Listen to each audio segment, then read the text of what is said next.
আসসালামু আলাইকুম রহমতুল্লাহ বারকাতু। সবাইকে শুভেচ্ছা এবং শুভকামনার সঙ্গে আমি লিটন খান আমেরিকান নিউ ইয়র্ক থেকে আজকের ভিডিও আপনাদের সামনে উপস্থাপন করছি। আজকের গন্তব্যস্থান JFK ইন্টারন্যাশনাল এয়ারপোর্ট 4 নম্বর টার্মিনাল, যেখানে মূলত আমরা যারা গালফ থেকে আসি ইতিহাদ অথবা ইমারাত এয়ারলাইন্সে, তো মূলত এই গেটটাতেই আমাদের এখানে এসে নামতে হয়, টার্মিনাল 4-এ এসে। তো সেখানে আমরা যাব। যেতে যেতে এয়ারপ্লেনে কিছু দৃশ্য আমি আপনাদের সঙ্গে শেয়ার করছি এবং আমার শেয়ার করতে করতে কিছু কথা মনে পড়ে যায়। যদি আমার দেশটা এমন হতো কতই না ভালো হতো। আমরা যেখান থেকে উঠেছি এয়ারপ্লেনে, এই এয়ারপ্লেনটা শুধুমাত্র জামাইকা থেকে JFK ইন্টারন্যাশনাল এয়ারপোর্টে যাতায়াতের জন্য রাখা হয়েছে। তো এখানে মূলত যে কথাটা বলতে চাচ্ছি, যদি আমাদের জন্য যদি এমন একটা ব্যবস্থা থাকতো এয়ারপোর্টে, আমরা যারা প্রবাসী, আমরা যারা যখন এসে নামার পরে বিভিন্ন মানুষ বিভিন্নভাবে বাস লাইন ধরে আমরা বিভিন্ন জেলাতে আমাদের যেতে হয়, তো সেখান থেকে যদি নির্দিষ্ট একটা জায়গাতে যেমন গাবতলী হোক, আবার অন্যান্য এই টাইপের যে বাস টার্মিনালগুলো আছে, সেখান পর্যন্ত যদি আমরা যেতে পারতাম ট্রেনের করে এয়ারট্রেন থেকে, তাহলে আমাদের জন্য কত সুবিধা হতো। আর বিশেষ করে আমরা হয়রানির শিকারটা কিভাবে হয়, যখনই আমরা যে নামার পরে আমাদের লাগেজ ধরে বাইরে যখনই আসি, টানাটানি শুরু হয়ে যায়। এই গাড়িতে সেই গাড়িতে, ট্যাক্সি এই সেই, অনেক মানে হেনস্থার শিকার হতে হয়।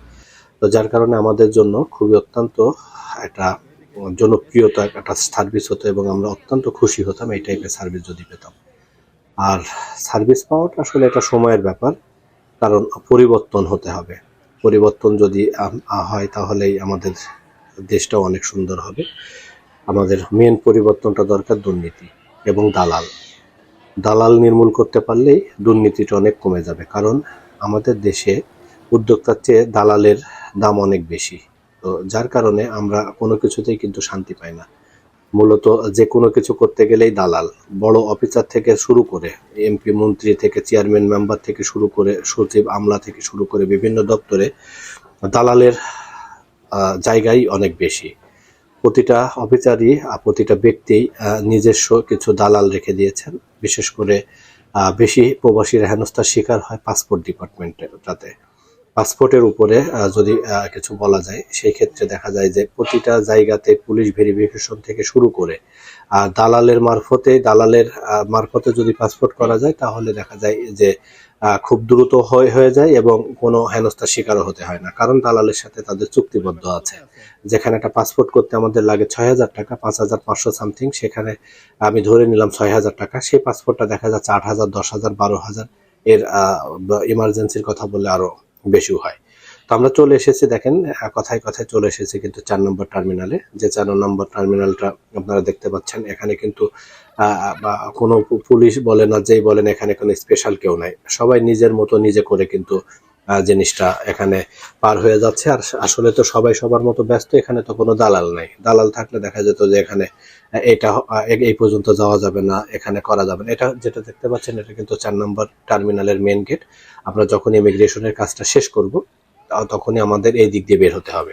আর 4 নম্বর টার্মিনালের সামনে এখানে বসার অপেক্ষারত দর্শনার্থীর জন্য দেখেন কত সুন্দর বসার সুব্যবস্থা করা আছে। আর এখানে একটা ব্যক্তি আপনারা দেখতে পাচ্ছেন, কালো কোট পরে মাথা দোলাচ্ছে। সে তার মানে প্রার্থনা করতেছে গডের কাছে। আসলে এই ব্যক্তিটা কি আপনারা কি জানেন? ইনি হচ্ছে একজন ইহুদি। সন্ধ্যার সময় তিনি প্রার্থনা করে এভাবে। আর আমার পিছে পিছে আমার মেয়েটা চলে এসেছে। মেয়েটা আজকে অনেক খুশি, মানে তাকে ধরাই যাচ্ছে না। তো এয়ারপোর্টের কাজ শেষ করে আমরা এখন বাসার দিকে চলে যাচ্ছি। আমাদের বিশেষ কোনো উদ্দেশ্য ছিল, বিশেষ কোনো কাজের উদ্দেশ্যে আমরা গিয়েছিলাম। আলহামদুলিল্লাহ, আল্লাহর কাছে লক্ষ কোটি শুকরিয়া, আমরা সাকসেস হয়েছি। যে কাজ ইনশাআল্লাহ পরবর্তী কোনো ভিডিওতে বলে দেবো কেন গিয়েছিলাম এবং কি কাজের জন্য। আমার ভিডিওটা যে যেখান থেকে দেখেন, লাইক কমেন্ট শেয়ার করবেন। আর আমি সবার জন্য দোয়া রাখি, সবাই আমার পরিবারের জন্য দোয়া করবেন। দেখা হবে পরবর্তী ভিডিওতে। আল্লাহ হাফেজ।